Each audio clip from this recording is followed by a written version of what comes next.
लाल button दबाकर इस channel को subscribe कीजिए और घंटे का बटन दबा दीजिए ताकि आपको हर एक नया वीडियो मिले सबसे प्रेजेंटेड बाय प्रीति फिल्म। आप सुन रहे हैं सोनू सुखी को।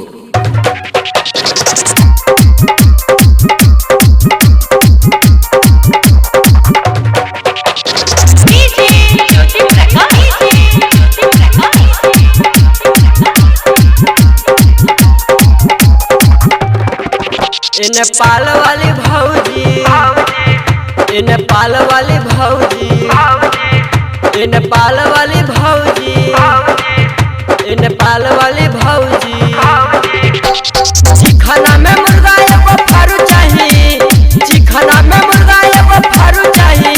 नेपाल वाली भौजी, नेपाल वाली भौजी, नेपाल वाली भौजी हमरा दारू चाहिए। नेपाल वाली भौजी हमरा दारू चाहिए। नेपाल वाली भौजी हमरा दारू चाहिए। नेपाल वाली भौजी हमरा दारू चाहिए। मुर्गा एगो फारू चाहिए, चिखना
नेपाल वाली भौजी हमरा दारू चाहिए। नेपाल वाली भौजी हमरा दारू चाहिए रे।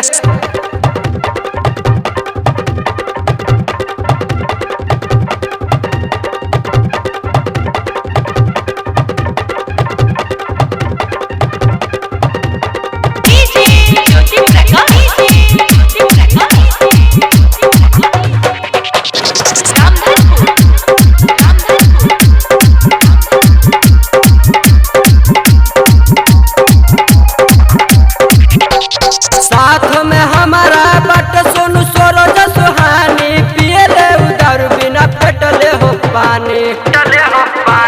हाँ हाँ, साथ में हमारा बट सोनू सरोज सुहानी, पिए ले उधर बिना पेटले हो पानी।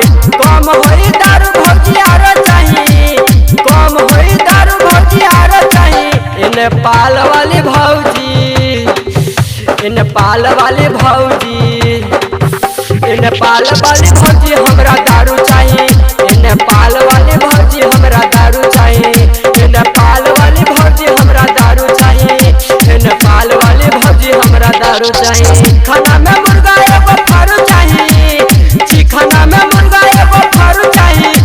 नेपाल वाली भौजी हमरा दारू चाहिए। नेपाल वाली भौजी हमरा दारू चाहिए। नेपाल वाली भौजी हमरा दारू चाहिए। नेपाल वाली भौजी हमरा दारू चाहिए रे। प्रीति फिल्म्स रिकॉर्डिंग स्टूडियो चिरैया।